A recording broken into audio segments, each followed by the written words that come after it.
Une mouche, ça peut être quelque chose de très très petit, ça peut être une œuvre d'art, et puis ça peut être aussi une imitation de poisson, donc pas du tout une mouche. Yvan, tu vas m'expliquer un petit peu comment ça se fabrique. Comment ça se fabrique? Eh ben, ça se fabrique avec un bon monteur. Daniel Vater, on se connaît depuis 15 ans, et pour faire des bouches comme ça, en fait, pour prendre du poisson, on n'a pas besoin de faire si compliqué, hein. Un hameçon, 3 plumes, et puis un petit tour de main, et puis ça prend du poisson aussi. Voilà notre nouveau modèle, prochain que Daniel va nous monter, avec des perles. C'est plus rapide que le tissé, et on peut obtenir à l'infini une variété de corps. Comme on peut voir dans la boîte, il y en a beaucoup, beaucoup, beaucoup. Ensuite, nous allons passer sur les matériaux qui constitueront cette mouche, à savoir 5 perles, un hameçon toujours spécial, buser et crevette, le fil de montage et du faisan. Voilà, ben Daniel va attaquer.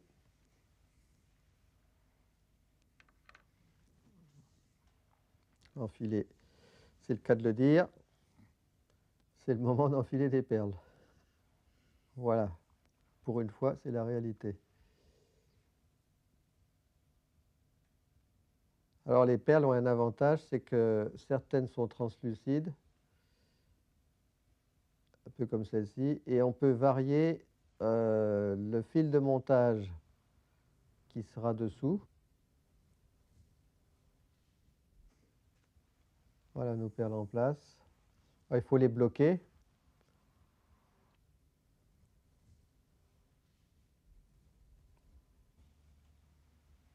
Voilà un blocage pour qu'elles ne se promènent pas sur l'hameçon. Daniel va les fixer. Alors ça, par contre, sont des mouches qui sont assez faciles et rapides à faire.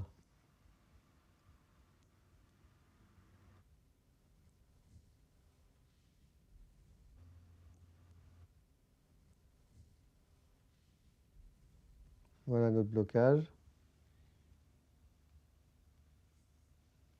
qui se situe sur la partie arrière de la hampe, parce qu'après les billes vont revenir sur cette petite butée. Un petit coup de colle pour que ça ne bouge plus, enfin de vernis plutôt. Voilà. Alors là, on change de couleur de fil de montage. On a pris un orangé, brun orangé.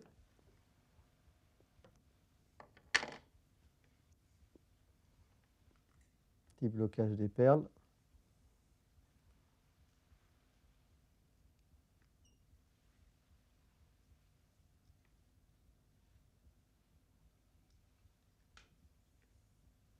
Ça fait vraiment un corps parfait, hein.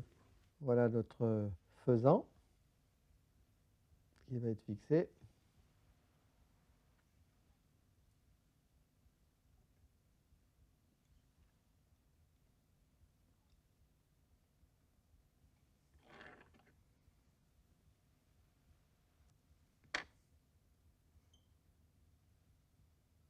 On est déjà bien avancé là.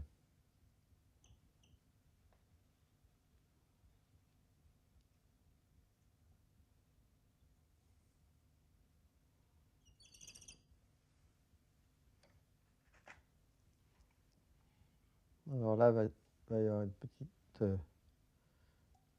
un dubbing léger en poil de lapin ou de lièvre et du fin, hein, gris nature, qu'on va répartir donc qu'on va répartir sur le fil comme d'habitude. C'est le principe du dubbing.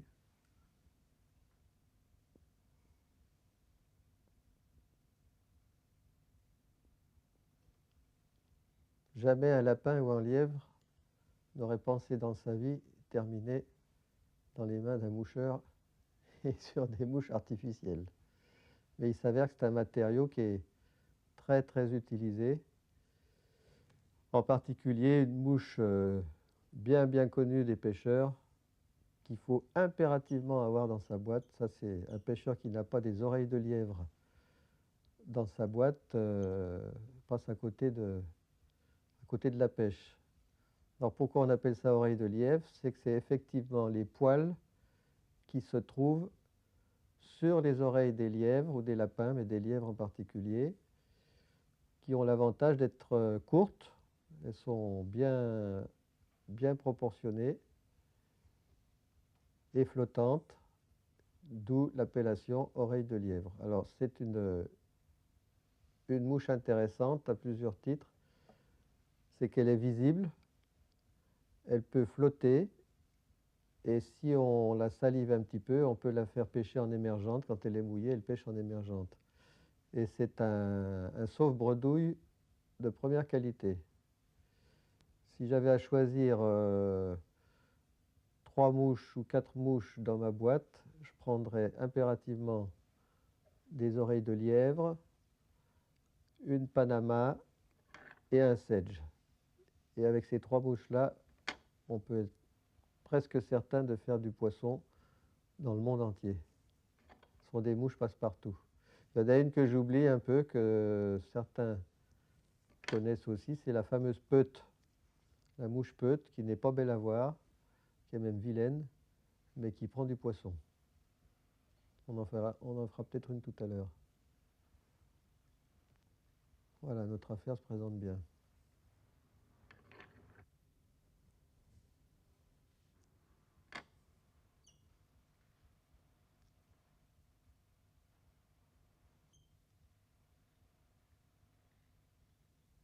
Alors là, ça sera une nymphe peu lourde, mais malgré tout, le poids des billes va faire qu'elle va plonger assez rapidement, mais elle sera freinée par les poils de lièvre. Donc la mouche va basculer dans l'eau, la queue la première, et la tête aura tendance à rester en position haute.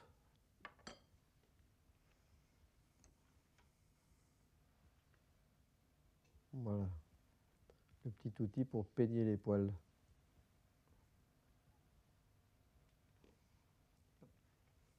Eh bien, la phase finale, on y est arrivé.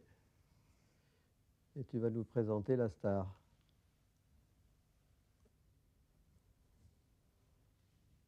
Donc, ce sont des imitations de larves, on peut en faire à l'infini, de toutes les couleurs et de toutes les formes. Et ça va pêcher aussi bien en réservoir qu'en rivière, indifféremment. Évidemment,